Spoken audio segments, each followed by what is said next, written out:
जय श्री कृष्ण। श्रीमद् भगवद गीता।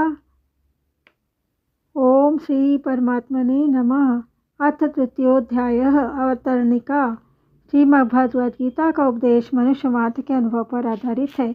इसका दिव्य उपदेश दूसरे अध्याय के 11वें श्लोक से आरंभ करने पर सबसे पहले भगवान यह स्पष्ट करते हैं कि शरीर और शरीरी एक दूसरे से सर्वथा भिन्न है। शरीर अनित्य, असत, एकदेशी और नश्वान है तथा शरीरी यानी कि आत्मा नित्य, सत, सर्वव्यापी और अविनाशी है। अतः नाशवान वस्तु का विनाश देखकर दुखी नहीं होना और अविनाशी वस्तु की अविनाशिता देखकर उसे बनाए रखने की इच्छा नहीं करना विवेक कहा जाता है। कर्म योग, ज्ञान योग और भक्ति योग तीनों ही योग मार्गों में विवेक की बड़ी आवश्यकता है।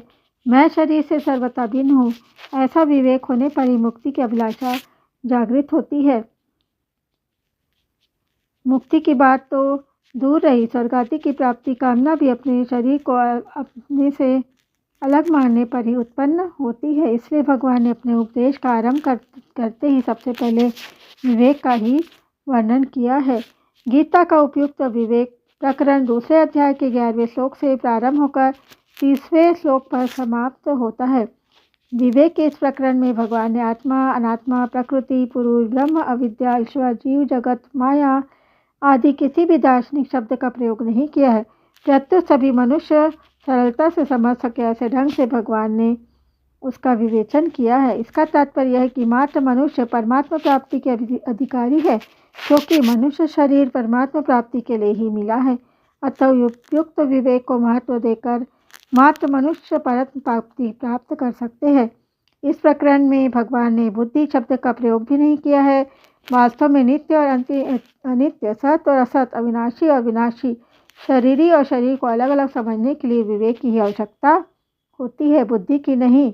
विवेक बुद्धि से परे है। जैसे प्रकृति और पुरुष अनादि है, ऐसे ही उनकी भिन्नता को प्रकट करने वाला विवेक भी अनादि है। यही विवेक बुद्धि में प्रकट होता है। यह भगवत प्रदत्त विवेक मात्र प्राणियों को नित्य प्राप्त है। पशु पक्षी भी खाद्य पदार्थों की भिन्नता को जानते हैं। लता वृक्ष में भी सर्दी, गर्मी, अनुकूलता, प्रतिकूलता की भिन्नता का ज्ञान रहता है। बुद्धि प्रधान होने के कारण मनुष्य को यह विवेक विशेष रूप से प्राप्त है।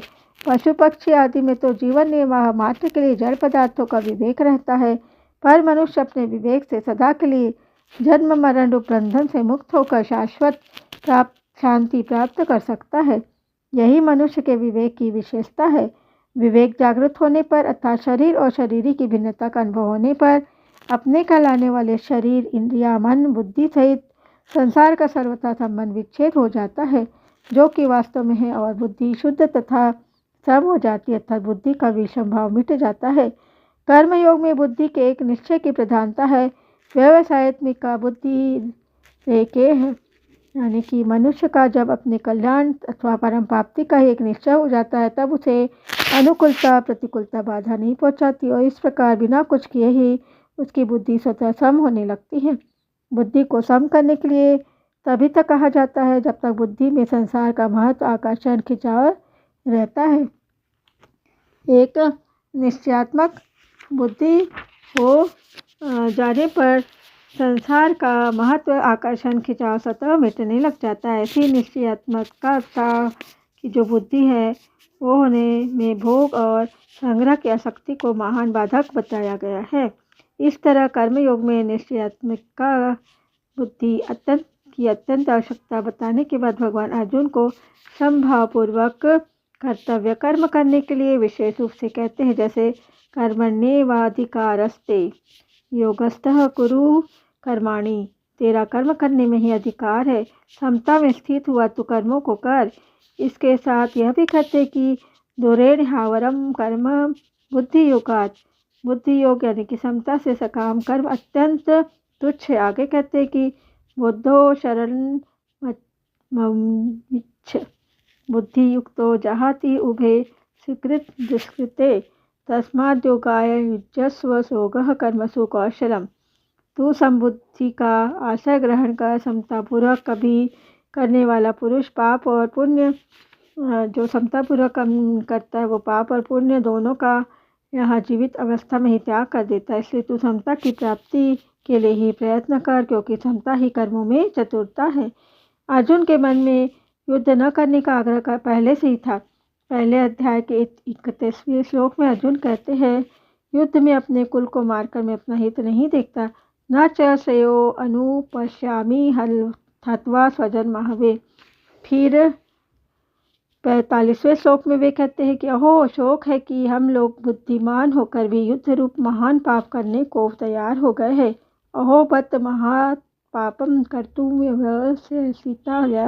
आगे दूसरे अध्याय के 5वें श्लोक में अर्जुन कहते हैं, मैं भिक्षा करना खाना श्रेष्ठ समझता हूँ, पर युद्ध करना नहीं।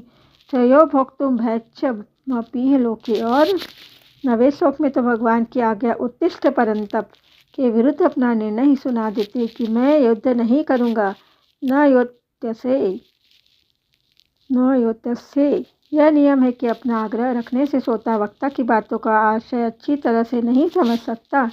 यही कारण है कि अपना युद्ध न करने का आग्रह रखने से अर्जुन भी उपयुक्त प्रकरण में भगवान के वचनों का आशय अच्छी तरह से नहीं समझ सके। अतः अर्जुन को भगवान के वचन मिले हुए से मतमिक्स थे, ऐसे जान पड़ने लगे। इसलिए भगवान का अभिप्राय क्या है, वे मेरे कल्याण के लिए कौन सा साधन श्रेष्ठ समझते हैं, इसका खुलासा करने के लिए अर्जुन अध्याय 3 में आगे के बारे में भगवान वर्णन करेंगे, अर्जुन को समझाएंगे।